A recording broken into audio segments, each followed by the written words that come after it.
साथियों, आज की इस वीडियो में एसएससी जीडी परीक्षा के लिए एक फुल मॉक टेस्ट देखेंगे 80 प्रश्नों का। जैसे साथियों परीक्षाएं हो रही हैं, ठीक है, वैसे साथियों उसमें जिस प्रकार के क्वेश्चंस आपसे पूछे जा रहे हैं, ठीक उसी प्रकार के साथियों यहां पर क्वेश्चंस लिए गए हैं।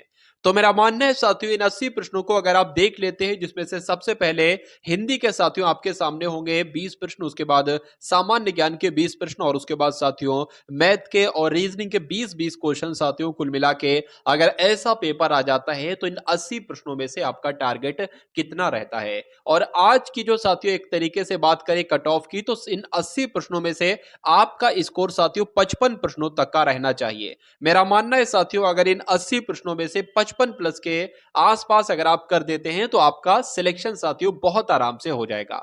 तो इस स्कोर को पाने के लिए थोड़ी सी मेहनत कर लीजिए साथियों, लगभग 1 घंटा लगेगा साथियों इस क्लास में, और 1 घंटे में आपको यह मालूम पड़ जाएगा कि इस बार आपका सिलेक्शन होगा या नहीं होगा।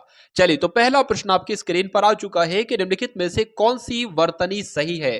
तो इसमें साथियों अगर बात करें अश्वत्थामा लिखा हुआ है, तो अश्वत्थामा साथियों किस प्रकार से लिखा जाता है, जैसे आपका साथियों ऑप्शन नंबर किस में लिखा हुआ है, यहां पर अगर बात करें ऑप्शन नंबर डी में लिखा हुआ है, तो इसमें साथियों अश्वत्थामा लिखा हुआ है, बिल्कुल करेक्ट आपका आंसर हो जाता है भाई, बहुत बढ़िया, वेरी गुड क्लास। अगर बात करें साथियों इस प्रकार से आएगा, देखिए ये हो गया अश, ये हो गया आपका वत और ये हो गया थामा, ठीक है ना। तो कुल मिला के जैसे मैंने लिखा है ये आप लोग ध्यान रखेंगे। अब उसके बाद देखिए हथियार डाल देना, इस मुहावरे का साथियों मतलब क्या होता है, तो हथियार डाल देने का मतलब होता है हार मान लेना। सही जवाब आपका बी के साथ जाएगा। उसके बाद देखिए दो वर्णों के मेल को क्या कहा जाता है। देखिए आपके सिलेबस में भले संधि ना हो, लेकिन यह प्रश्न आपसे पूछा जा सकता है कि दो वर्णों के मेल को क्या कहा जाता है, संधि कहा जाता है। आंसर आपका डी के साथ जाएगा।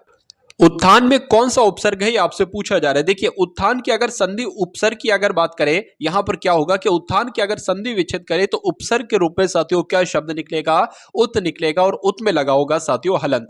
अब तुम जाओ, ये कैसा वाक्य, ये देखिए इच्छावाचक वाक्य है या विधिवाचक विधानवाचक वाक्य है या आज्ञावाचक वाक्य है, संकेतवाचक वाक्य है। अब तुम जाओ, इसमें एक साथियों एक तरीके से इसमें आज्ञा दी जा रही है, अब तुम जाओ, तो ये कैसा वाक्य होगा साथियों, आज्ञावाचक वाक्य होगा। आंसर आपका सी के साथ। उसके बाद देखिए निम्नलिखित में से कौन सा स्त्रीलिंग शब्द है, आपसे पूछा जा रहा है साथियों, बताइए। देखिए धुआं कैसा है तो पुल्लिंग हो जाएगा, संध्या कैसी है तो ये आपका स्त्रीलिंग हो जाएगा, भत्ता कैसा है पुल्लिंग, धावा कैसा है साथियों पुल्लिंग। अब उसके बाद देखिए अगला प्रश्न आपकी स्क्रीन पर है कि 25 वर्ष पूरे होने के उपलक्ष्य में कल हमारा विद्यालय क्या मनाएगा। तो कुल मिला के आपसे ये पूछा जा रहा है कि 25 वर्ष साथियों जब होते हैं ना, तो उसको क्या कहा जाता है, उसको स्वर्ण जयंती कहा जाता है, उसको रजत क्रांति जयंती कहा जाता है, कांस्य जयंती या हीरक जयंती कहा जाता है, बताइए। तो आप लोग ध्यान रखेंगे साथियों 25 वर्ष पूरे होने पर रजत जयंती मनाई जाती है और 50 वर्ष पूरे होने पर साथियों स्वर्ण जयंती मनाई जाती है। तो ये दोनों पॉइंट आप लोग ध्यान रखेंगे। उसके बाद देखिए अशुद्ध वाक्य साथियों इसमें से बताइए, 4 वाक्य आपके सामने है,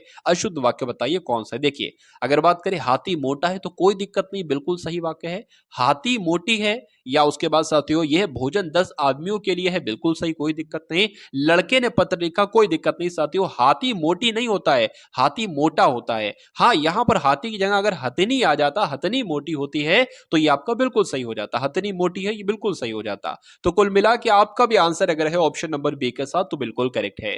मुंह से निकली बात गुप्त नहीं रहती, इस वाक्यांश के लिए एक शब्द आपको बताना है, मतलब इसका अर्थ आपको बताना है, इस लोकोक्ति का अर्थ क्या होगा बताइए। मुंह से निकली बात गुप्त नहीं रहती, यानी कि थोता चना बाजे घना तो नहीं, बड़ों के कान होते हैं आंखें नहीं, ये भी नहीं, ओटो निकली कोठो चढ़ी, ये साथियों बिल्कुल सही हो जाएगा, यानी कि मुंह से निकली बात गुप्त नहीं रहती, यानी कि होटो निकली कोठो चढ़ी, आंसर आपका सी के साथ जाएगा। यानी कि अगर साथियों मुंह से बात निकल गई है तो ये समझ लीजिए साथियों वो बात फैल जाएगी एक तरीके से, अगर गुप्त बात है वो। उसके बाद देखिए निजवाचक सर्वनाम का इसमें से साथियों उदाहरण कौन सा है बताने की कोशिश करेंगे। साथियों मैं आपके लिए बहुत जल्द एक ऐसी क्लास लाने जा रहा हूं जिसमें साथियों एक क्लास होगी और उस एक क्लास में साथियों हिंदी को पूरी तरीके से खत्म किया जाएगा। यानी कि अगर उस एकमात्र क्लास को आप देख लेते हैं तो आपके 20 प्रश्नों में से 20 प्रश्न आपके बहुत आराम से साथियों आ जाएंगे, ठीक है ना साथियों। तो उस क्लास का साथियों बहुत जल्द काम उस पर समझ लीजिए चल रहा है और आप साथियों उस क्लास को जरूर देखिएगा। उसके लिए आप साथियों चैनल को सब्सक्राइब करके बेल आइकन पर क्लिक कर लीजिए। यहां पर लिखा हुआ है निजवाचक सर्वनाम का उदाहरण साथियों किस विकल्प में है बताइए। तो निजवाचक की अगर बात करें, निजवाचक पे मैंने आपको आपको बताया था कि अगर स्वयं शब्द आ जाए तो वो निजवाचक सर्वनाम होगा, अगर बात करें खुद अगर शब्द आ जाए तो वो साथियों निजवाचक शब्द होगा। तो आंसर अगर आपका ऑप्शन नंबर सी है तो बिल्कुल करेक्ट है। अलबत्ता शब्द में कौन सा उपसर्ग है? तो साथियों अगर अलबत्ता शब्द की संधि विच्छेद की जाए तो अलबत्ता की अगर बात करें एक तो अल निकलेगा और एक बत्ता निकलेगा, तो अल क्या हो जाएगा साथियों, एक उपसर्ग का ही काम करेगा। उसके बाद देखिए साथियों दुर उपसर्ग किस शब्द समूह में है, ये आपसे यहां पर साथियों पूछा जा रहा है। देखिए यहां पर अगर बात करें साथियों, यहां पर क्या आ गया, यहां पर तो दुष आ गया, एक तरीके से गलत हो जाएगा। दुर यहां पर आ रहा है, यहां पर नहीं हो जाए, ये भी गलत हो जाएगा साथियों। ये भी वाला नहीं हो सकता साथियों, दुरावस्था में दुर उपसर्ग है और दुर्दशा में साथियों दुर उपसर्ग है। तो आंसर आपका जो जाएगा वो ऑप्शन नंबर ए के साथ जाएगा। विलोम की अगर बात करते हैं साथियों, आपसे पूछा जा रहा है यहां पर कि कठिनाई का विलोम क्या होगा बताइए। तो कठिनाई का विलोम साथियों क्या होता है, सरलता होता है। आंसर आपका ए हो जाएगा। उसके बाद देखिए स्त्रीलिंग की अगर बात करें, कौन सा शब्द साथियों स्त्रीलिंग है बताइए। मित्र कैसा है तो पुल्लिंग हो जाएगा, अध्याय कैसा है पुल्लिंग हो जाएगा, उपहार कैसा है पुल्लिंग हो जाएगा, सूचना के साथ साथियों कैसी का इस्तेमाल आएगा, यानी कि सूचना कैसी है, तो ये आपका साथियों स्त्रीलिंग शब्द हो जाएगा। चलिए मिलावट शब्द की अगर बात करें तो मिलावट में अगर बात करें आवट साथियों एक प्रत्यय के रूप में साथियों आएगा। आंसर आपका डी के साथ जाएगा। वादी वादी युग्म के सही अर्थ भेद का चयन आपको करना है। यानी कि वादी का मतलब क्या होता है और वादी का मतलब क्या होता है। तो वादी का मतलब साथियों गरिष्ठ पे भोजन नहीं होता है। अगर बात करें वक्ता होता है साथियों, और वादी का मतलब लेकिन भोजन नहीं होता है। तो यहां पर साथियों अगर बात करें वादी का मतलब वक्ता होता है और वादी का मतलब साथियों अजीर्ण होता है। तो राइट आंसर आपका जो जाएगा वो ऑप्शन नंबर सी के साथ जाएगा, और जिनका आंसर यहां पर सी है तो बिल्कुल करेक्ट है। उसके बाद देखिए सर्प मेघ हरिण किस शब्द के अनेकार्थी हैं। तो ये किसके साथियों अनेकार्थी हैं, ये सारंग शब्द के अनेकार्थी हैं। सही जवाब आपका जाएगा ए के साथ। मुझसे उठा नहीं गया, इस वाक्य में आपसे पूछा जा रहा है कौन सा वाच्य है बताइए। देखिए अगर किसी भी साथियों वाक्य आपका नेगेटिव हो, नकारात्मक वाक्य हो, और उस वाक्य में साथियों से भी लगा हो, तो वो वाक्य कैसा होगा साथियों, हमेशा बहुवाच्य होगा। जैसे कि मोहन से चला नहीं जाता, तो यहां पर से भी आ गया है और ये नकारात्मक वाक्य भी है। उससे कूदा नहीं जाता, तो से भी आ गया है और नकारात्मक वाक्य भी है। तो ऐसा वाक्य अगर आपको दिखता है साथियों तो बहुवाच्य आपको लगाना होगा। उसके बाद देखिए अगले नंबर का प्रश्न आपकी स्क्रीन पर है, बताइए। ऐसा व्यक्ति जिसके आने का दिन और समय पहले से निश्चित नहीं होता है, तो उनको क्या कहा जाता है। देखिए मेहमान कहते हैं साथियों, और मेहमानों को ही कहा जाता है अतिथि। यानी कि अतिथि साथियों बिना बुलाए बिना बताए आते हैं। तो राइट आंसर आपका अगर है ऑप्शन नंबर सी के साथ तो बिल्कुल करेक्ट है। उसके बाद देखिए साथियों उर्मी और वीची का पर्यायवाची शब्द आपसे पूछा जा रहा है, बताइए। तो उर्मी और वीची की अगर बात करें तो ये तो साथियों लहर के पर्यायवाची है। किसके पर्यायवाची हैं, लहर के पर्यायवाची हैं। सही जवाब आपका जाएगा सी के साथ। चलिए अब उसके बाद देखिए साथियों, अब 20 प्रश्न तो आपने यहां पर देख लिए हिंदी के। अब 20 क्वेश्चन साथियों देखेंगे सामान्य ज्ञान के, और ये एकदम साथियों टॉप लेवल के क्वेश्चंस होंगे जो आपके एग्जाम में आपसे पूछे जाएंगे। और उसके बाद साथियों ऐसे बेस्ट बेस्ट कॉन्सेप्ट देखेंगे मैथ और रीजनिंग के, तो ये समझ लीजिए साथियों डायरेक्ट आपके एग्जाम में आपको देखने को मिलेंगे। तो चैनल को साथियों आप सभी लोग सब्सक्राइब करके बेल आइकन पर क्लिक कर लीजिए, ठीक है ना। और वीडियो को लाइक करके एक प्यारे से कमेंट के माध्यम से आप लोग बता देंगे कि क्लास आपको कैसी लग रही है, वीडियो आपको साथियों कैसी लग रही है। तो पहला प्रश्न आपकी स्क्रीन पर है कि खजुराहो का मंदिर साथियों कहां पर है। तो ये तो मध्य प्रदेश में है। कहां पर साथियों, मध्य प्रदेश में है। उसके बाद देखिए निम्नलिखित में से किन पहाड़ियों पर उष्ण कटिबंधीय सदाबहार वन पाए जाते हैं। तो कहां पर पाए जाते हैं साथियों, शिवलिक की पहाड़ियों पर पाए जाते हैं। सही जवाब आपका बी के साथ। वायुमंडल में दैनिक मौसम परिवर्तन निम्न में से किस में अधिक होता है। देखिए मान लीजिए ये साथियों क्या है, ये पृथ्वी है, और पृथ्वी की जो सबसे लगी हुई परत है साथियों, इस परत को क्या कहा जाता है, इस परत को कहा जाता है साथियों क्षोभ मंडल। तो मौसम संबंधी परिवर्तन कहां पर होंगे, जैसे कि आंधी है, वर्षा है, तूफान है, तो ये साथियों इसी मंडल में ही तो होंगे, यानी कि क्षोभ मंडल में ही तो होंगे। तो कहा जा सकता है साथियों वायुमंडल में दैनिक मौसम परिवर्तन किस में पाए जाते हैं, किस में अधिक होते हैं। तो क्षोभ मंडल में अधिक होते हैं। आंसर आपका ए के साथ जाएगा। चलिए उसके बाद देखिए Rockies, Andes, Atlas, Alps, Himalaya आदि किस प्रकार के पर्वत है। एग्जाम में प्रश्न अगर पूछा जाए तो तुरंत लगा देना वलित प्रकार के पर्वत हैं। उसके बाद देखिए भारत में प्रचंड बेरोजगारी सामान्यतः दिखाई देती है किस क्षेत्र में। तो ये साथियों बेरोजगारी कहां पर दिखाई देती है, प्रचंड बेरोजगारी साथियों कृषि के क्षेत्र में दिखाई देती है। आंसर आपका ए के साथ जाएगा। भारतीय अर्थव्यवस्था को सबसे अच्छे ढंग से किन शब्दों में व्यक्त किया जा सकता है। तो किसकी बात चल रही है साथियों, मिश्रित अर्थव्यवस्था की की बात चल रही है, यानी कि भारतीय अर्थव्यवस्था को, जो भारत की अर्थव्यवस्था है ना साथियों, वो कैसी अर्थव्यवस्था है, वो साथियों मिश्रित अर्थव्यवस्था है, ये आप लोग ध्यान रखेंगे। सार्वजनिक वितरण प्रणाली का लक्ष्य क्या होता है साथियों? गरीबों को खाद्य सुरक्षा उपलब्ध कराना, तो ये बिल्कुल लक्ष्य होता है। जमाखोरों और काला बाजारी को रोकना, ये भी साथियों लक्ष्य है। व्यापारियों द्वारा अधिक मूल्य लिए जाने पर से रोक लगाना, ये भी साथियों लक्ष्य है। ये सारे के सारे साथियों सार्वजनिक वितरण प्रणाली के ही लक्ष्य हैं, इसलिए आंसर आपका जो जाएगा वो ऑप्शन नंबर डी के साथ जाएगा। उसके बाद देखिए, संविधान के किस संशोधन अधिनियम के द्वारा 6 से 14 वर्ष के सभी बच्चों के लिए शिक्षा के अधिकार को एक मौलिक अधिकार साथियों बना दिया गया है?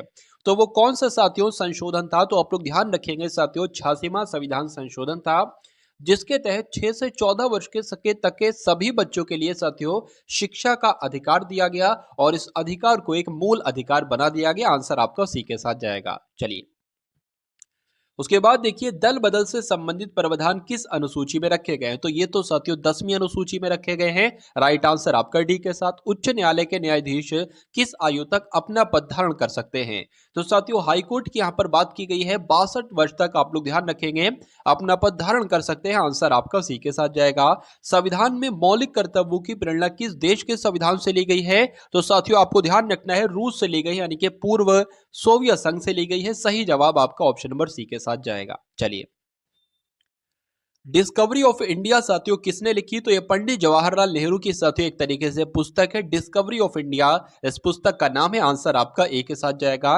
सयादवाद की अगर बात करें साथियों, सयादवाद भी लिखा हो सकता है, तो यहां पर अगर बात करें सयादवाद किस धर्म के दर्शन का मूल आधार है? तो जैन धर्म के साथियों दर्शन का मूल आधार है। आंसर आपका जाना चाहिए ऑप्शन नंबर ए के साथ। और अशोक के किस शिलालेख में उसकी कलिंग विजय का वर्णन किया गया है? तो साथियों 13वें शिलालेख में उसकी कलिंग विजय का वर्णन किया गया है। आंसर आपका डी के साथ जाएगा। सल्तनत कालीन किस सुल्तान ने सबसे पहले किसानों पर सिंचाई कर और ब्राह्मणों पर जजिया कर लगाया था? तो किसकी बात चल रही है साथियों? फिरोज शाह तुगलक ने यह काम किया था। आंसर आपका जाएगा ऑप्शन नंबर सी के साथ। चलिए, उसके बाद देखिए, मीनाक्षी मंदिर साथियों कहां पर स्थित है? तो ये तो तमिलनाडु में स्थित है। और मदुरई साथियों कहां पर है? ये तमिलनाडु में ही स्थित है। कठपुतली किस राज्य का साथियों एक नृत्य है? तो कठपुतली कहां का नृत्य है? आप लोग ध्यान रखेंगे साथियों, राजस्थान का एक नृत्य है। आंसर आपका जाएगा ऑप्शन नंबर ए के साथ। उसके बाद देखिए, भारत सरकार के द्वारा दिया जाने वाला सर्वोच्च पुरस्कार कौन सा है? क्या पंडित जवाहरलाल नेहरू अंतर्राष्ट्रीय पुरस्कार है? तो मैं कहूंगा नहीं। इंदिरा गांधी अंतर्राष्ट्रीय पुरस्कार भी नहीं है साथियों, और गांधी शांति पुरस्कार भी नहीं है। क्यों? क्योंकि भारत रत्न को कहा जाता है एक तरीके से भारत सरकार के द्वारा दिया जाने वाला सर्वोच्च पुरस्कार साथियों जो है वो भारत रत्न है। और भारत रत्न इन 3 ऑप्शन में नहीं लिखा है, इसलिए सही जवाब आपका जो होगा वो ऑप्शन नंबर डी के साथ जाएगा। लेडी विद द लैम्प किसे उपनाम साथियों दिया गया है? यानी कि किसका एक उपनाम है लेडी विद द लैम्प? तो किसको कहा जाता है? फ्लोरेंस नाइटिंगेल को कहा जाता है, आप लोग ध्यान रखेंगे। आंसर आपका जो जाएगा वो ऑप्शन नंबर सी के साथ जाएगा। किसी एक सामान्य व्यक्ति के रक्त का स्तर साथियों क्या होता है बताइए? तो क्या होता है आप लोग ध्यान रखेंगे, 7.35 से लेकर साथियों 7.45 होता है। या अगर आपके एग्जाम में साथियों प्रश्न आए तो आप ध्यान रखेंगे इस ऑप्शन को जो मैंने आपको साथियों बताया है। तो अब साथियों यहां पर आप लोग रीजनिंग के ऐसे 20 क्वेश्चंस देखेंगे जो आपके एग्जाम में साथियों आपको देखने को मिलेंगे। तो सभी क्वेश्चन साथियों बहुत ध्यान से आप लोग देखेंगे और सभी कॉन्सेप्ट को बहुत ध्यान से समझेंगे। यहां पर अगर बात करें, यदि एक दर्पण को इन रेखा पर रखा जाता है, यानी कि ये आप जो देख रहे हैं ना, ये एक तरीके से साथियों दर्पण है, तो दी गई उत्तर आकृति में से कौन सी उत्तर आकृति का सही प्रतिबिंब करेगी? यानी कि मान लीजिए अगर ये आईना है ना, तो ये आकृति इस आईने पर साथियों कैसी दिखेगी? मैं आपको बता चुका हूं। मान लीजिए साथियों ये आईना है और यहां पर ए लिखा हुआ है, तो ये आईने पर साथियों कैसे दिखेगा? ये ऐसे ही दिखेगा। अगर मान लेते हैं साथियों यहां पर लिखा हुआ है पी लिखी हुई है, तो ये आईने पर कैसे दिखेगी? इस प्रकार से दिखेगी। तो जिसका मुंह साथियों दाईं तरफ होता है आईने में, उसका मुंह बाईं तरफ दिखता है। ये बात आपको साथियों ध्यान रखना है। जैसे कि यहां पर अगर बात करें ना, मछली का मुंह बाईं तरफ है, तो आईने की अगर बात करें, आईने में साथियों मछली का मुंह दाईं तरफ होना चाहिए। तो दाईं तरफ इधर नहीं है और उसके अलावा इधर नहीं है, तो ये साथियों ए भी नहीं हो सकता और डी भी नहीं हो सकता। आईने का मुंह साथियों किधर होना चाहिए? दाईं तरफ होना चाहिए। इसमें दाईं तरफ है, इसमें दाईं तरफ है। अगर चाकू की बात करें तो चाकू का निशान भी साथियों बाईं तरफ है, तो बाईं तरफ नहीं, आईने में साथियों दाईं तरफ होना चाहिए। तो दाईं तरफ इसमें नहीं है, तो इसमें है साथियों, यही आपका सही जवाब हो जाएगा। यानी कि आंसर आपका जो जाएगा वो ऑप्शन नंबर सी के साथ जाएगा। जाएगा। अब उसके बाद देखिए साथियों, अगले नंबर का प्रश्न आपकी स्क्रीन पर है कि निम्न समीकरण किसी पद्धति पर आधारित है, आपको बताने। जिस प्रकार से 4 9 3 6 क्या बना है, 6493 बना है, उसी प्रकार 2 8 1 8 साथियों क्या बना है, 8 2 8 1 बना है साथियों। उसी प्रकार से 3 8 5 7 क्या बनेगा, आपसे ये पूछा जा रहा है। देखिए यहां पर अगर बात करें, इतना मुझे पढ़ के समझ में आ गया इतनी देर में कि जो यहां पर नंबर लिखे ना, वही नंबर यहां पर लगे, बस थोड़ा सा आगे थोड़ा सा पीछे करके हो गया। देखिए अब बात करें अगर साथियों, देखिए सबसे शुरू का नंबर पता क्या है, जो सबसे अंत का नंबर वो सबसे शुरू का नंबर हो गया। यहां पर देखिए 8 सबसे अंत का है, सबसे शुरू में हो गया है, तो यहां पर साथियों 7 आ जाएगा, सबसे अंत का है, सबसे शुरू में आ जाएगा। उसके बाद अगर बात करते हैं साथियों, जो पहला नंबर है ना वो दूसरे नंबर पर आया है, तो ये अब साथियों 3 यहां पर आ जाएगा। तीसरे नंबर पर कौन आया है, जो दूसरे नंबर का है, तो साथियों क्या तीसरे नंबर पर जो दूसरे नंबर का यानी कि दूसरे नंबर का 8 है, तो 8 आ जाएगा। अब बचा क्या साथियों, 5 बचा, तो 5 आ जाएगा, यानी कि 73 85 आपका बिल्कुल सही जवाब हो जाएगा। और 73 85 कौन से ऑप्शन में लिखा हुआ है, तो ऑप्शन नंबर बी में लिखा हुआ है। तो जिनका आंसर यहां पर ऑप्शन नंबर बी है, तो बिल्कुल करेक्ट है। अब उसके बाद देखिए साथियों, अगले नंबर का क्वेश्चन आपकी स्क्रीन पर है कि दी गई श्रृंखला के खाली स्थानों को कौन से अक्षरों का सेट क्रम में रखने पर पूरा करेगा। देखिए और बताइए साथियों, सही जवाब आपका क्या होगा। यहां पर एक साथियों मिसिंग है, यहां पर ये डैश मैंने आपको बना दिया, ठीक है ना। तो अगर बात करें dash O N P M dash N P M O dash P M O N और डैश, यहां पर आपको बताना है क्या आएगा, बताइए। देखिए यहां पर अगर बात करें 1 2 3 4 5 6 7 8 9 10 11 12 13 14 15 16, यानी कि 16 है साथियों। तो मेरे हिसाब से साथियों यहां पर 4 4 का पेयर बनना चाहिए। तो देख लेते साथियों, 1 2 3 4 एक पेयर हो गया, 1 2 3 4 एक पेयर हो गया, और 1 2 3 4 एक पेयर हो गया। अब अंत शुरू में देखिए एम ओ एन आ रहा है, एम ओ तो है, एन नहीं है, तो एन बना दिया। एम ओ एन है ना, तो ओ यहां पर बन जाएगा, यहां पर साथियों एम बन जाएगा। अब बनेगा क्या, एम ओ एन पी पूरा ये होगा, एम ओ एन पी यहां पर भी, एम ओ एन पी यहां पर भी, एम ओ एन है, पी नहीं है, पी लिख दिया। अब देखिए आपने पेन से कौन कौन से साथियों लेटर लिखे, आपने एम लिखा है, आपने ओ लिखा है, आपने साथियों एम एन लिखा है और पी लिखा है। तो एम ओ एन पी साथियों कौन से ऑप्शन में है, ये तो ऑप्शन नंबर डी में है। तो यही आपका बिल्कुल सही जवाब हो जाता भाई, बहुत बढ़िया, वेरी गुड क्लास। तो साथियों आप लोग अगर चाहते हैं एग्जाम को आप क्रैक करना चाहते हैं, एसएससी जीडी में एक फाइनल सीट आप लेना चाहते हैं, जिस पोस्ट प्रेफरेंस में आपने सबसे पहली पोस्ट भरी थी, अगर आप वो साथियों पोस्ट लेना चाहते हैं इस साल इस वैकेंसी में, तो मैं कहूंगा साथियों अपने एग्जाम तक, जब भी आपका एग्जाम है, ये डेली मॉक टेस्ट देखिएगा। 80 प्रश्नों का डेली मॉक टेस्ट साथियों मैं आपके लिए डालता हूं, और कुछ मॉक टेस्ट साथियों मैं आपके लिए करवा भी चुका हूं, वो मैं आपको बता दूंगा कहां से आप देख पाएंगे। अब कुल मिला के साथियों देखिए, जो भी अब अगर बात करें, जो भी आपको मॉक टेस्ट दिया जाए, वो आप अगर अपने एग्जाम तक देख लेते, तो मेरा मानना है साथियों ये चारों सब्जेक्ट में आपको इतना एक्सपर्ट बना दूंगा कि एग्जाम हॉल में साथियों अगर पढ़कर चले जाते हैं इन सभी क्लासेस को, तो मुझे ऐसा नहीं लगता कि कोई आपको साथियों हरा सकता है और कोई आपको पछाड़ सकता है। एग्जामिनर चाहे जहां से भी सवाल डाल दे, किसी भी अगर बात करें टॉपिक से, मैं सारे टॉपिक से सवाल आपको करवा दूंगा और सभी टॉपिक आपके कवर करवा दूंगा। फिर आपका एक सिंगल क्वेश्चन भी साथियों नहीं आपका छूट सकता, मैथ, रीजनिंग और हिंदी में से। जीके जीएस की अगर बात करें, 2-4 क्वेश्चन अगर इधर उधर भी हो गए तो कोई दिक्कत नहीं, सिलेक्शन पे कोई फर्क नहीं डालेगी साथियों जीके जीएस। चलिए, तो कुल मिला के साथियों चैनल को आप सभी लोग सब्सक्राइब करके बेल आइकन पर क्लिक कर लीजिए, और एक बार वीडियो को लाइक करके कमेंट प्यारा सा कर दीजिएगा। यहां पर सवाल है, यदि अंग्रेजी वर्णमाला के द्वितीय अर्धांश, देखिए अंग्रेजी वर्णमाला में 2 अर्धांश होते हैं, कितने साथियों, 2 अर्धांश होते हैं। कह सकते हैं साथियों एक तो आपका होता है ए से एम तक, और दूसरा होता है साथियों एन से लेकर जेड तक। तो 2 अर्धांश की यहां पर बात की गई है। यहां पर बताया गया है कि वह अंग्रेजी वर्णमाला के दूसरे अर्धांश यानी कि एन से जेड की बात की गई है। एन से जेड को यानी कि दूसरे अर्धांश को विपरीत क्रम में लिखा जाए, तो दाएं से बाहर में अक्षर के बाईं ओर चौथा अक्षर कौन सा होगा। देखिए पहले जो कहा जा रहा है वो कर लीजिए क्या, तो यहां पर दूसरे अर्धांश को साथियों लिखने की बात की गई है। दूसरा अर्धांश जो है ना साथियों, वो आपको विपरीत क्रम में लिखना है, ठीक है। तो पहला अर्धांश साथियों जो होगा वो ए से लेकर यहां तक एम तक कहीं तक आ जाएगा, और दूसरा अर्धांश साथियों यहां से हम शुरू कर देते हैं, वो कहां से आएगा साथियों, वो जेड से आएगा, और यहां तक साथियों एन तक। तो इन के बाद आता है साथियों क्या, इनके बाद आता है आपका ओ, उसके बाद साथियों आ जाएगा आपका पी, फिर क्यू, फिर साथियों आर, फिर एस, टी, U आ जाएगा, ठीक है, V आ जाएगा और साथियों V के बाद आपका W आ जाएगा और X आपका Y आपका Z आ जाएगा। उसके बाद यहां से अगर बात करें A के बाद B C D E F G H I J K L M आ जाएगा। अब यहां पर साथियों कहा गया है कि तो दाईं से 12वां अक्षर क्या होगा, दाईं इधर से होगा, दाईं से इधर से 12वां अक्षर क्या होगा, तो 1 2 3 4 5 6 7 8 9 10 11 12, 12वां अक्षर साथियों जो होगा वो आपका क्या निकल कर आएगा, वो आपका साथियों वाई निकल कर आएगा।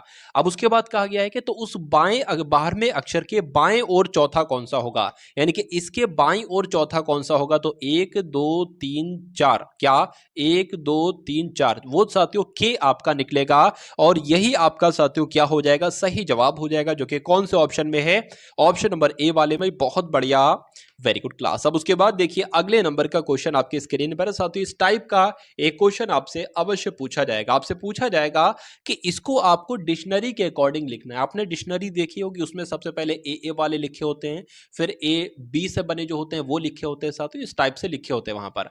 तो इसमें देखिए बी तो सब में है, बी इसमें भी है, बी इसमें भी है, बी इसमें भी है, बी इसमें भी है, ठीक है ना। अब देखिए बी के बाद जो है वो सबसे छोटा लेटर साथियों कौन सा है, देखिए ये आपका आता है 15 पर, ये आता है आपका 9 पर, ये आता है आपका ये है एल है आपका 12 पर आता है, ये 9 पर आता है, ये आपका आता है 21 पर, तो ये तो होगा नहीं, आई वाला हो जाएगा। अब ये वाला पहला होगा, इसमें भी आई आर है, इसमें भी आई आर है, लेकिन डी पहले आता है और ये वाला बाद में आता है, तो पहले सबसे 4 आ जाएगा, फिर साथियों आपका 2 आ जाएगा। तो क्या कहीं पर 4 और 2 लिखा हुआ है ऑप्शन में, तो हमें जल्दी आंसर मिल जाएगा। बिल्कुल साथियों 4 2 लिखा हुआ, आगे वालों को चेक करने की जरूरत ही नहीं, तो 4 2 ही आपका आंसर हो जाएगा। लेकिन पूरा सवाल मैं आपको बता देता हूं, देखिए सबसे पहले आपका आ जाएगा बी आई आर यहां पर भी है। अब ये पहले होता है या ये पहले होता है, डी पहले आता है ना, तो ये डिक्शनरी में पहले आ जाएगा चौथे नंबर वाला, उसके बाद दूसरे नंबर वाला, उसके बाद आएगा साथियों। अब ये भी निपट गया, ये भी निपट गया। अब देखिए कौन सा आ जाएगा, ये तो 21 पर आता है, ये 12 पर आता है और ये साथियों 15 पर आता है, तो ये वाला आ जाएगा, इसलिए यहां पर 3 आ जाएगा, उसके बाद ये वाला आ जाएगा और उसके बाद साथियों अंत वाला आ जाएगा। तो 42 315 साथियों कौन से ऑप्शन में था, 42 315 साथियों ऑप्शन नंबर डी में था, तो यही आपका बिल्कुल सही जवाब हो जाएगा। एग्जाम में साथियों एक बड़ा सा आपको शब्द दे रखे होंगे, उसमें बहुत सारे लेटर्स होंगे, आपसे कहा जाएगा कि कौन सा एक ऐसा ऑप्शन है जिसके लेटर इसमें नहीं है। तो हम लोग देख लेते हैं साथियों किस ऑप्शन के लेटर इसमें नहीं है। तो मुझे ये बताइए, प्रोटेक्ट यहां पर लिखा हुआ है, क्या प्रोटेक्ट में जो लेटर आते हैं वो यहां पर हैं या नहीं है, ठीक है। तो पी आर ओ की अगर बात करें, पी ये हो गया, आर ये हो गया, ओ ये हो गया, पी आर ओ तो हो गया। अब टी ई सी टी देख लीजिए, टी ई सी टी ई हो गया और सी ये हो गया, टी ये हो गया। तो कुल मिला के अगर बात करें ये वाला बन जाएगा, ये वाले शब्द आपका बन जाएगा। इसको देख लेते साथियों, टी ई एम, टी है बिल्कुल है, ई भी है, एम नहीं है साथियों, एम नहीं है, तो ये वाला कहा जा सकता है नहीं बन पाएगा। और उसके अलावा ये भी बन जाएगा और ये भी बन जाएगा, देख लीजिए T E N, T E आपका हो गया, एन ये हो गया, ओ ये हो गया, आर ये हो गया। ट्रेट की अगर बात करें, टी आर ई आपका साथियों टी ये हो गया, आर ये हो गया, ई ये हो गया साथियों, और ए ये हो गया और टी ये हो गया। तो कुल मिला के अगर बात करें बी वाले जो लेटर्स हैं वो नहीं बन पाएंगे, नहीं बन पाएंगे, तो वही आपका बिल्कुल सही जवाब हो जाता है। अब उसके बाद देखिए साथियों कि यदि कूट भाषा में GERMANY को क्या लिखा जाता है साथियों, यानी कि जर्मनी को 7 5 18 13 1 14 25 लिखा जाता है, तो फ्रांस को साथियों क्या लिखा जाएगा, थोड़ा सा ध्यान साथ देंगे ना आप, तो यहां पर साथियों जी लिखा हुआ है, जी की पोजीशन होती है 7, तो यहां पर 7 लिखा हुआ है। ई की पोजीशन है 5, तो यहां पर 5 लिखा हुआ है। वाई की पोजीशन होती है 25, तो यहां पर 25 लिखा हुआ है। कुल मिला के साथियों कुछ नहीं आपको करना है, लेटर पोजीशन आपको लगा देना है। तो एफ की बात करें 6 पर, आर 18 पर, ए 1 पर, एन 14 पर, सी 3 पर और ई 5 पर। तो ऐसा कहां पर लिखा हुआ है साथियों, ऐसा तो ऑप्शन नंबर ए पे लिखा हुआ है, 6 18 1 14 3 5। तो आंसर आपका जो जाएगा वो ऑप्शन नंबर ए के साथ जाएगा, और जिनका आंसर यहां पर ए है तो बिल्कुल करेक्ट है। यदि लाल को पीला कहा जाए, पीले को नीला कहा जाए, नीले को हरा कहा जाए और हरे को काला कहा जाए, और काले को सफेद कहा जाए, सफेद को भूरा कहा जाए और भूरे को धूसर कहा जाए, तो आकाश के रंग को क्या कहा जाएगा। देखिए आकाश का रंग साथियों कैसा होता है, आकाश का रंग होता है साथियों नीला। तो यहां पर आपसे पूछा जा रहा है कि नीले को क्या कहा जाएगा साथियों, नीले को तो हरा यहां पर कहा गया है। तो सही जवाब आपका जो जाएगा वो ऑप्शन नंबर बी के साथ जाएगा, और जिनका आंसर यहां पर बी है तो बिल्कुल करेक्ट है। अब उसके बाद देखिए साथियों कि कथन आपके सामने है और 2 निष्कर्ष निष्कर्ष आपके सामने है। आपको कथनों को पढ़ना है और देखना है कि कौन सा निष्कर्ष सही है और कौन सा निष्कर्ष साथियों गलत है। देखिए यहां पर कहा गया है कि कुछ पुस्तकें मैगजीन है, तो यहां पर साथियों हमने क्या बना लेते हैं, हम यहां पर साथियों कुछ पुस्तकें ऐसे करके बना लेते हैं। कहा गया है कि कुछ पुस्तकें साथियों मान लेते हैं, इतनी पुस्तकें क्या हैं साथियों, इतनी पुस्तकें क्या हैं आपकी मैगजीन है। ठीक है भाई, इतनी पुस्तकें आपकी क्या हो गई, मैगजीन है। उसके बाद कहा गया है कि कुछ मैगजीन उपन्यास हैं।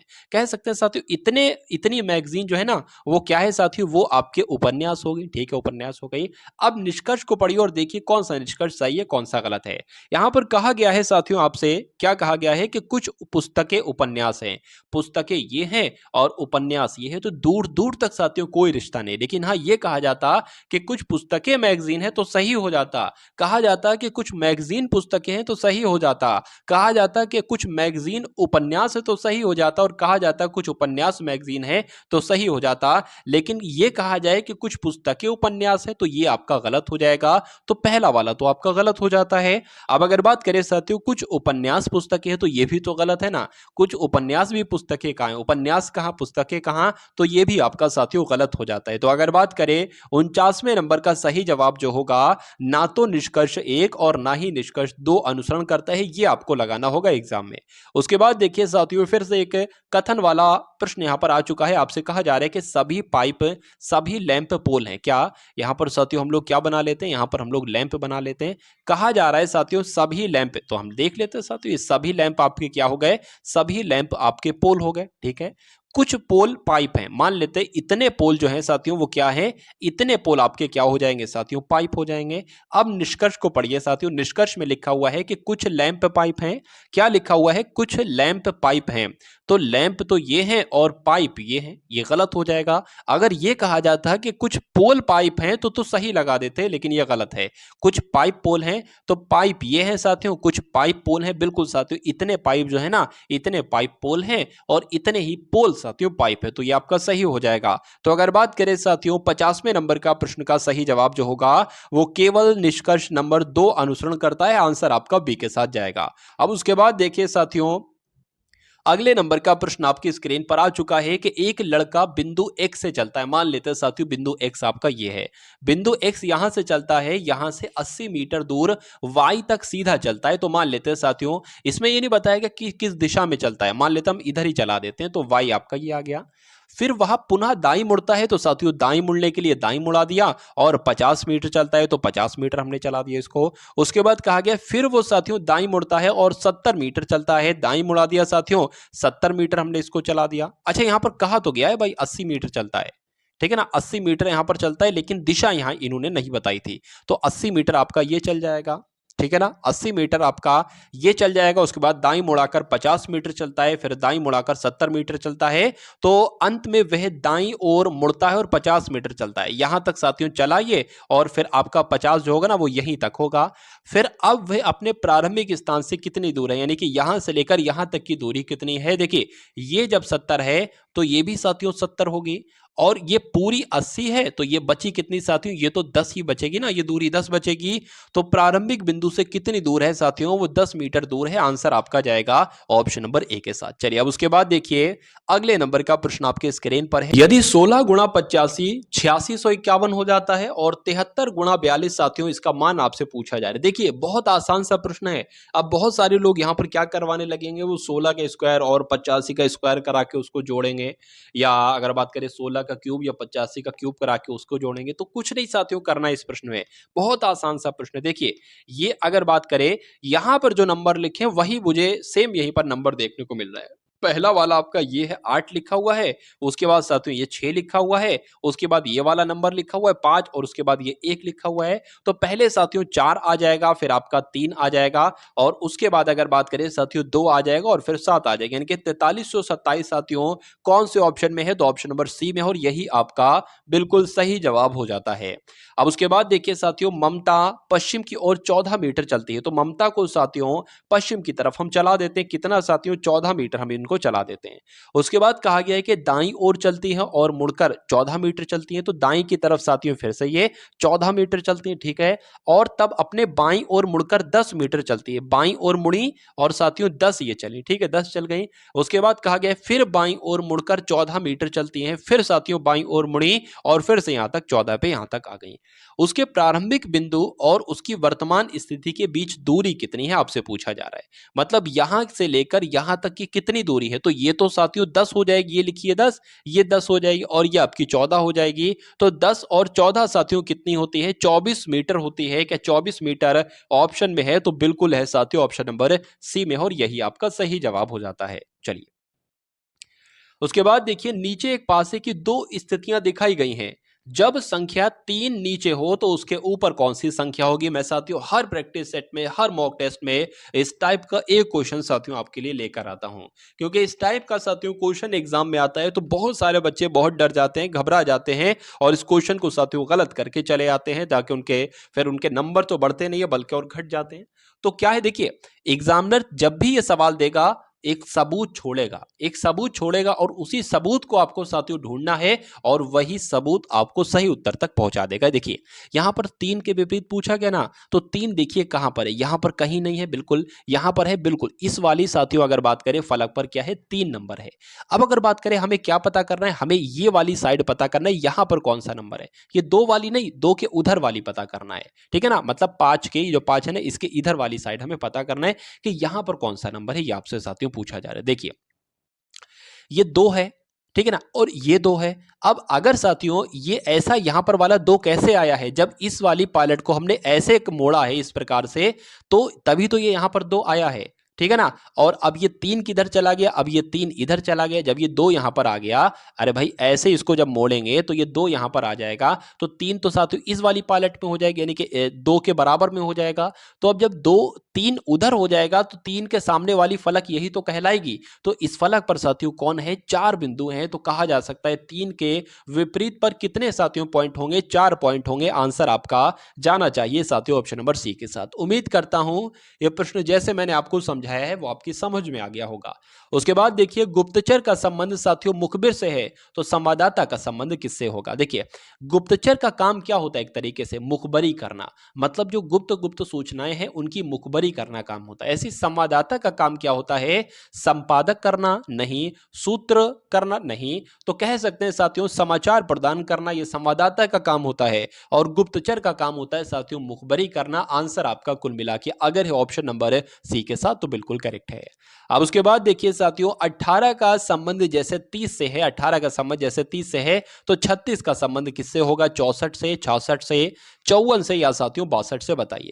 देखिए सिंपल सा यहां पर फंडा लगा हुआ है, क्या लगा हुआ है साथियों, 18 दूना आपका कितना होता है साथियों 36 होता है, माइनस कितना कर देंगे 6 कर देंगे, तो साथियों 36 दूना कितना होता है, 36 दूना साथियों 72 होता है, और 72 में से भी सब साथियों 6 माइनस करेंगे तो कितना आ जाएगा, 66 आ जाएगा। और सही जवाब आपका जो जाएगा वो ऑप्शन नंबर बी के साथ जाएगा। अब उसके बाद देखिए अगले नंबर का प्रश्न आपकी स्क्रीन पर है। देखिए यहां पर अगर बात करें 0.16 है, उसके बाद साथियों क्या लगा हुआ है, अनुपात लगा हुआ है, फिर साथियों 0.0016 है, और उसके बाद साथियों यहां पर डबल अनुपात लगा हुआ है, और उसके बाद साथियों 1.02 है। तो उसके बाद यहां पर कौन सा नंबर आ सकता है आपसे पूछा जा रहा है।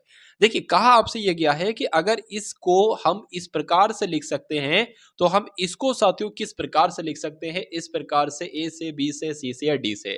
तो यहां पर साथियों इसको देखकर हमें इतना लग रहा है कि इसको अगर 100 से भाग दिया जाए तो ये नंबर आ जाएगा। कैसे आ जाएगा ये मैं आपको साथियों यहां पर बतला देता हूं। देखिए 0.16 है ना, अगर इसको साथियों हम 100 से भाग दे देते, अब इसको कैलकुलेट करना। देखिए ऊपर 2 संख्याओं के बाद पॉइंट लगा है ना, तो इस पॉइंट को साथियों हटाएंगे और नीचे क्या बढ़ जाएगा, 1 लगा के 2 जीरो बढ़ जाएगी। ये रूल होता है। मान लीजिए अगर साथियों ये लिखा हुआ है और इस पॉइंट को हटाएंगे तो नीचे क्या आ जाएगा, 1 लग के 1 जीरो आ जाएगी, यानी कि अब 7/10 हो जाता है।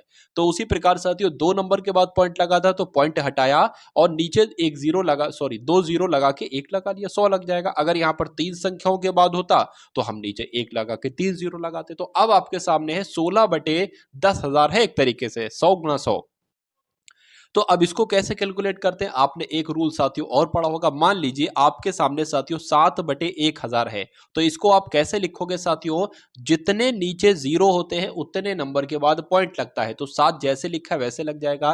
कितने जीरो है? 1 2 3 जीरो है, तो 3 नंबर के बाद पॉइंट लगेगा। एक ये नंबर, एक ये नंबर, एक ये नंबर, यानी कि 3 नंबर के बाद साथियों पॉइंट लग जाएगा। तो अगर आपको कभी भी ऐसा दिया गया हो तो उसके अगली स्टेप साथियों ये होगी। तो अब यहां पर भी साथियों वही चीज है कि 16 लिखा हुआ है तो 16 लिख लिया। नीचे कितने जीरो है? 4 जीरो है, तो 4 नंबर के बाद पॉइंट लगेगा, यानी कि 1 2 3 4।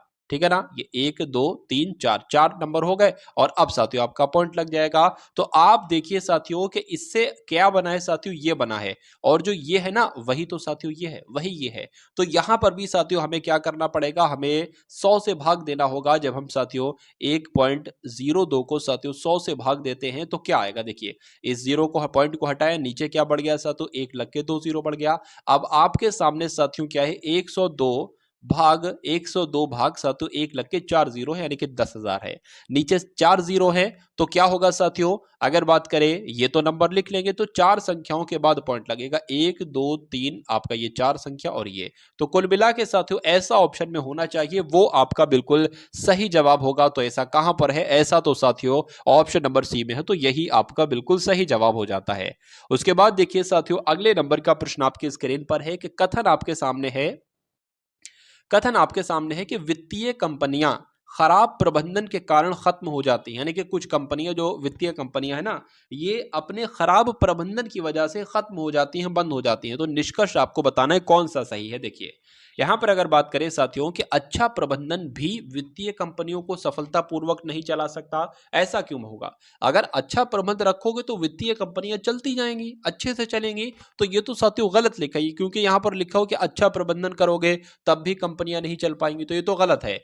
उचित प्रबंधन, दूसरा कहता है उचित प्रबंधन वित्तीय कंपनियों के विकास में सहायक हो सकता है। बिल्कुल साथियों, अगर ठीक ठाक प्रबंध रखोगे तो कहा जा रहा है वित्तीय कंपनियों के विकास में सहायक हो सकता है। बिल्कुल ये सहायक होगा, तो दूसरा वाला आपका बिल्कुल सही हो जाएगा। तो यहां पर कहां पर लिखा हुआ है कि केवल दूसरा वाला निष्कर्ष सही है? ऐसा ऑप्शन नंबर डी में लिखा हुआ है, और यही आपका बिल्कुल सही जवाब हो जाता है।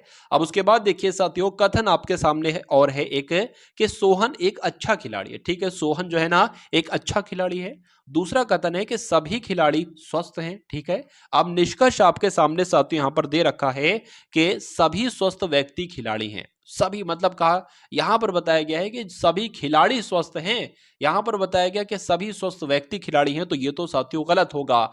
कथन के बाहर जा रहा है ये निष्कर्ष। उसके बाद कहा गया है कि सोहन स्वस्थ है। देखिए, कहा गया है कि सोहन एक खिलाड़ी है और कहा गया है कि सभी खिलाड़ी स्वस्थ होते हैं, तो जाहिर सी बात है सोहन एक खिलाड़ी और सभी खिलाड़ी स्वस्थ होते हैं, तो सोहन स्वस्थ होगा। तो ये दूसरा वाला निष्कर्ष साथियों आपका बिल्कुल सही हो जाएगा। और ऐसा कहां पर लिखा हुआ है? ऐसा आपका ऑप्शन नंबर बी में लिखा हुआ है। तो जिनका भी आंसर यहां पर ऑप्शन नंबर बी था, तो बिल्कुल करेक्ट था भाई, बहुत बढ़िया, वेरी गुड क्लास। अब उसके बाद देखिए साथियों प्रश्न आकृति आपके सामने है और उत्तर आकृति आपके सामने है। अगर बात करते हैं साथियों इस छवि से ये छवि बन जाती है, तो इस छवि से साथियों कौन सी छवि बनेगी? ये वाली, ये वाली, ये वाली या ये वाली? थोड़ा सा ध्यान से देखेंगे साथियों आप लोग। यहां पर क्या कर दिया गया? यहां पर साथियों एक तरीके से ये तीर है, ये अलग टाइप का तीर है और ये अलग टाइप का तीर है। ठीक है ना? तो कुल मिला के देखिए ये भी एक तरीके से अगर बात करें, यहां पर देखिए बस इसको क्या किया गया, अगर ये ऐसा है ना तो इसको ऐसे कर दिया गया, यानी कि दाईं की तरफ साथियों घुमा दिया गया है। तो पहले तो ये जो होगा इसको भी साथियों दाईं की तरफ हमें घुमाना होगा। अब हम देखेंगे कि कोई चित्र ऐसा है जो इस टाइप से दाईं की तरफ साथियों घुमा हुआ है, ये होगा नहीं, ये होगा, ये तो वैसा ही है, सेम वैसा ही है। ये साथियों दाईं की तरफ घुमा है, ये आपका बाईं की तरफ घुमा है। और यहां पर एक बात नोटिस करेंगे, जैसे कि ये तीर है ना उसी टाइप के ये तीर है, तो इन तीरों से जब ये तीर बनता है तो इन तीरों से भी साथियों इसी टाइप का तीर बनेगा। तो ये कहां पर है? ये तो ऑप्शन नंबर सिर्फ सी में है, और जिनका आंसर यहां पर सी है, तो बिल्कुल करेक्ट भाई, बहुत बढ़िया, वेरी गुड क्लास। तो साथियों आपने हिंदी के देख लिए 20 प्रश्न, सामान्य ज्ञान के लिए देख लिए 20 प्रश्न, और उसके अलावा साथियों आप यहां पर देख पा रहे हैं कि अब मैथ के क्वेश्चंस देखेंगे, क्योंकि 20 क्वेश्चन हमने रीजनिंग के भी देख लिए। ठीक है ना? देखिए साथियों मैं आपको बता देता हूं, एक क्लास में आप सभी के लिए लाऊंगा हिंदी की, उसमें पूरी हिंदी कंप्लीट कर देंगे। मेरा मानना है साथियों कि अगर उस एक क्लास को आप देख लोगे बहुत शानदार तरीके से, तो हिंदी में 20 में से 20 प्रश्न आप बिल्कुल सही कर पाओगे, क्योंकि हिंदी है उसकी गारंटी मैं ले सकता हूं, क्योंकि वो हर एक टॉपिक में आपको कंप्लीट करवा दूंगा सिलेबस के अकॉर्डिंग जो आपसे एग्जाम में साथियों पूछा जाता है। उसके अलावा एक क्लास में लाऊंगा मैथ की, मैराथन क्लास होगी, लंबी जाएगी। एक क्लास में लाऊंगा साथियों रीजनिंग की, वो भी लंबी जाएगी। और एक क्लास में लाऊंगा साथियों आपके सामान्य ज्ञान की, और एक क्लास आपके लिए लाऊंगा साथियों करंट अफेयर की। ये लगभग लगभग साथियों 5 मैराथन आपके लिए होगी।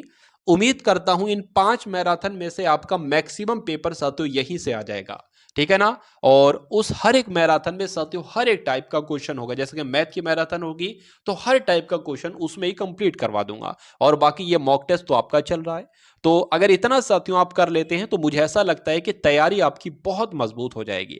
तो मैथ का प्रश्न आ चुके हैं। मैथ का पहला प्रश्न आपकी स्क्रीन पर है कि यदि 3 संख्याएं हैं और 3:4 के अनुपात में वो संख्याएं हैं, अगर इनका गुणनफल साथियों 1944 बैठता है तो सबसे बड़ी संख्या क्या होगी। सबसे बड़ी संख्या वैसे तो यहां पर 6 है, तो 6 आपसे पूछा जा रहा है। जैसे कि यहां पर बात करें 3 4 6 है ना, तो 3x हो जाएगा, 4x हो जाएगा, 6x हो जाएगा। अब सबसे बड़ी संख्या क्या है, 6x है, तो हमें x का मान निकालना है और फिर जो मान निकलेगा उसकी गुणा 6 से कर देंगे, वही सबसे बड़ी संख्या होगी। चलिए, यहां पर कहा गया है साथियों कि इन तीनों संख्याओं का गुणनफल कितना है, तो इन तीनों संख्याओं का अगर गुणनफल करें, गुणा गुणा लगाकर करें, तो कितना आएगा साथियों, 1944 आएगा, जो कि यहां पर लिखा हुआ है। अब इनकी गुणा कर लीजिए नंबर की, तो 3 चौक आपके 12 हो जाएंगे, 12 छंग आपके साथियों 72 हो जाएंगे। तो 72, अगर बात करें x की जब गुणा होगी तो x स्क्वायर और x क्यूब हो जाएगा। तो यहां पर साथियों x क्यूब आ गया और बराबर आपका क्या आ गया, 1944 आ गया। अब अगर बात करें साथियों अगले स्टेप में x क्यूब बराबर क्या हो जाएगा, 1944 से 1944 बटे यहां पर 72 आ जाएगा। 6 से कट करने की कोशिश करते हैं, 6 कम 6, 6 दूना 12 हो जाएगा, और 6 3 आपका 18 हो जाएगा, 6 दूना 12 हो जाएगा, 6 चौक आपका 24 हो जाएगा। अगर बात करें 6 दूना आपका साथियों 12 हो जाएगा, 6 कम 6 पंजे आपका 30 हो जाएगा साथियों, 6 चौक आपका 24 हो जाएगा। 2 से कट करेंगे साथियों क्या आ जाएगा, आपका यहां पर 27 आ जाएगा। तो कुल मिला के साथियों अगर बात करें x क्यूब बराबर अगर साथियों 27 है, तो क्या आएगा साथियों, x बराबर आपका आएगा साथियों 3। 3 कैसे आएगा, मान लीजिए साथियों मैं आपको बतला देता हूं कि अगर x स्क्वायर बराबर साथियों क्या है, 4 है, तो x बराबर क्या आएगा साथियों, 2 आएगा। यहां पर वो संख्या आती है जैसे कि ये इसका स्क्वायर है, यानी कि 2 का स्क्वायर 4 है। अगर यहां पर साथियों 9 होता तो यहां पर 3 आता, क्यों, क्योंकि ये किसका स्क्वायर है, तो ये 3 का स्क्वायर है। तो कुल मिला के साथियों x बराबर अब हमें पता चल गया ना कितना है, 3 है। और यहां पर 6x का मान आपसे पूछा जा रहा है, सबसे बड़ी संख्या 6x है ना, तो जब x बराबर 3 है तो 6x बराबर साथियों कितना हो जाएगा, 18 हो जाएगा। तो 18 आपके प्रश्न का बिल्कुल सही जवाब हो जाएगा। अगर आपसे पूछता साथियों कि सबसे छोटी संख्या कौन सी है, तो सबसे छोटी संख्या तो 3x है।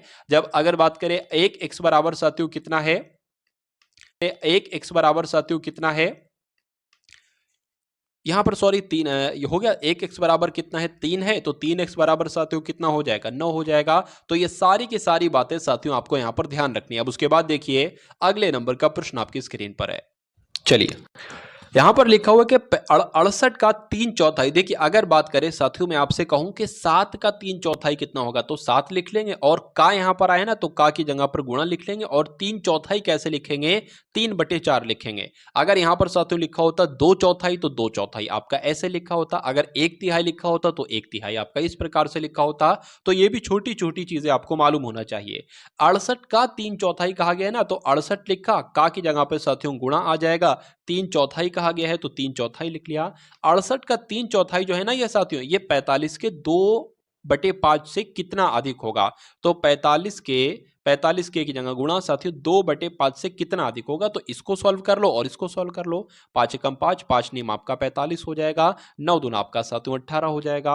4 की अगर बात करें 4 एकम 4 हो जाएगा, 4 पंज 20, 4 छंग 24, 4 सत्ते 28 हो जाएगा, और 17 तियां कितना हो जाएगा साथियों, 51 हो जाएगा। तो आपसे पूछा यह गया था कि 51 से क्या, आपसे पूछा गया था कि 51 से क्या पूछा गया, 68 का 3/4 जो है ना, यानी कि 51 जो है ना, ये 18 से कितना अधिक होगा। तो इनको इनको माइनस करा लो साथियों, मालूम पड़ जाएगा, 11 में से 8 जाएगा आपका 3 बचेगा, 4 में से 1 जाएगा आपका 3 बचेगा। तो आंसर आपका किस ऑप्शन के साथ जाएगा, 33 के साथ जाएगा। और जिनका आंसर यहाँ पर 33 है तो बिल्कुल करेक्ट है, यानी कि ये संख्या इससे कितनी अधिक है, तो 33 अधिक। उम्मीद करता हूं इस प्रश्न को आप लोग बहुत अच्छे तरीके से साथियों समझ चुके होंगे। यदि 15 गुणा गुणा 12 रूट x साथियों, यहाँ पर बटा है एक तरीके से लगा हुआ, ठीक है ना, और इसके बराबर साथियों क्या है, बराबर यहाँ पर आपका 5 है। तो गुणा 15, 15 गुणा 12 रूट x बटे 8 गुणा 5 बराबर 5 है। तो x का मान साथियों आपसे यहाँ पर पूछा जा रहा है।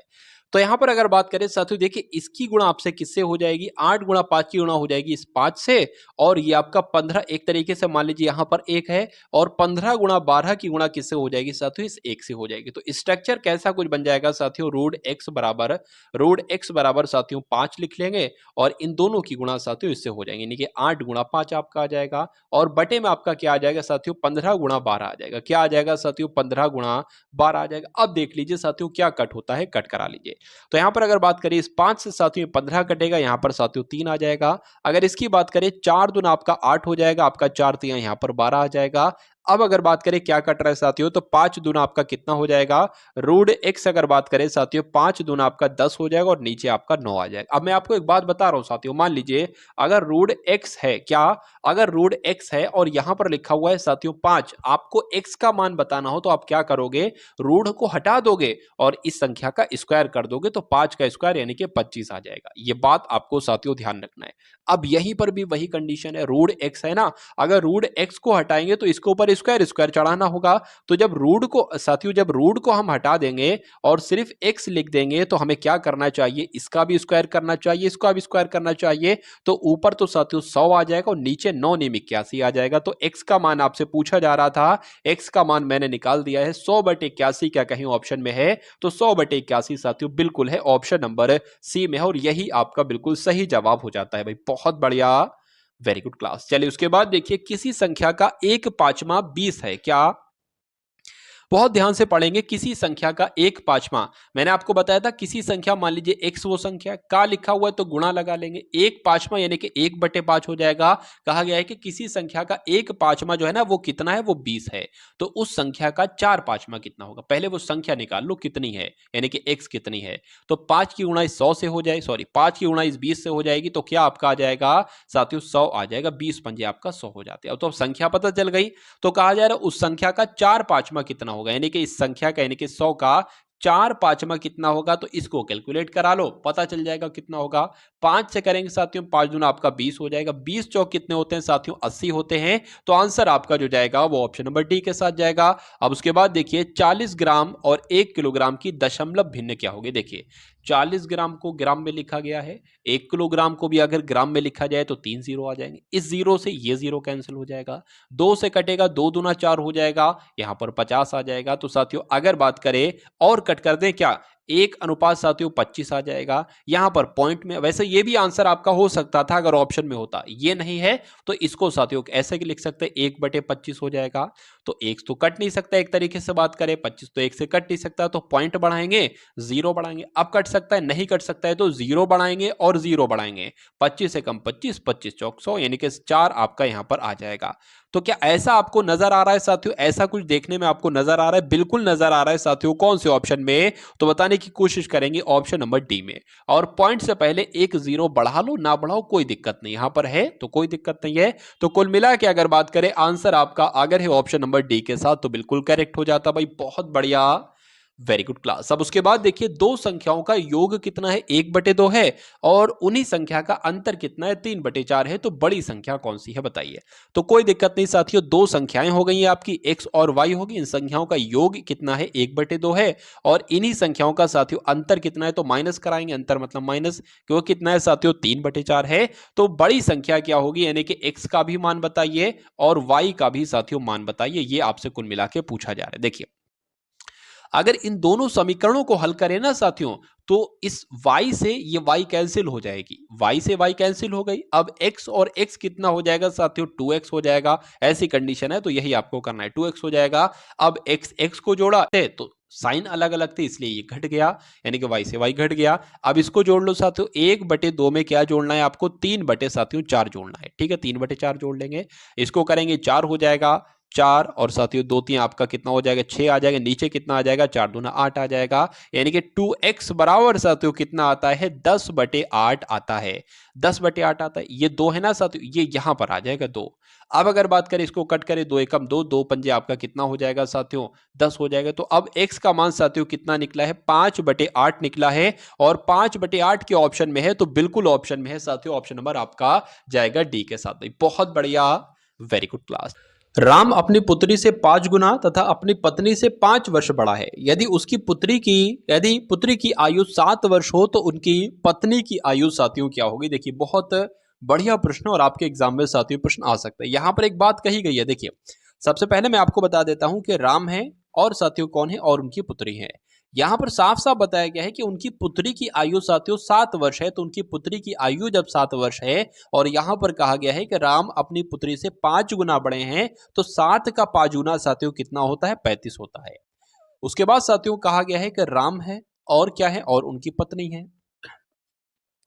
कहा गया है साफ साफ कि राम अपनी पत्नी से 5 वर्ष बड़े हैं, तो जब राम की आयु साथियों 35 वर्ष है तो पत्नी की आयु कितनी होगी 30 वर्ष होगी, क्योंकि कहा गया है कि राम अपनी पत्नी से 5 वर्ष बड़े हैं। तो पूछा क्या गया है कि उनकी पत्नी की आयु क्या होगी, तो उनकी पत्नी की आयु साथियों 30 वर्ष होगी।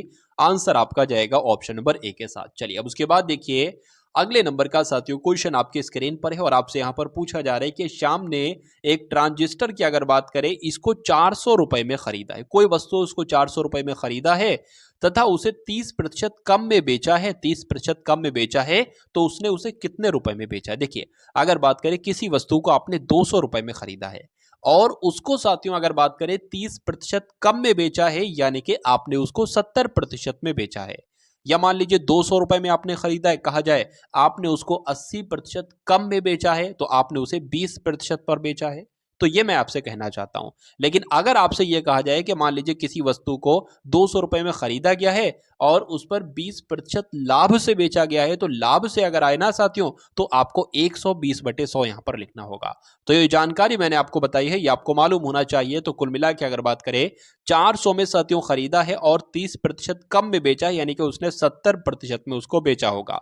इसको कैलकुलेट कर लो, तो उसने कितने रुपए में बेचा, इस जीरो से ये जीरो, इस जीरो से ये जीरो, 4 सत्ते 28 आपके हो जाएंगे, जीरो लग जाएगी, यानी कि कहा जा सकता है कि उसने उसे 280 रुपए में बेचा होगा। तो आंसर आपका किस ऑप्शन के साथ जाएगा, तो ऑप्शन नंबर सी के साथ जाएगा। अब उसके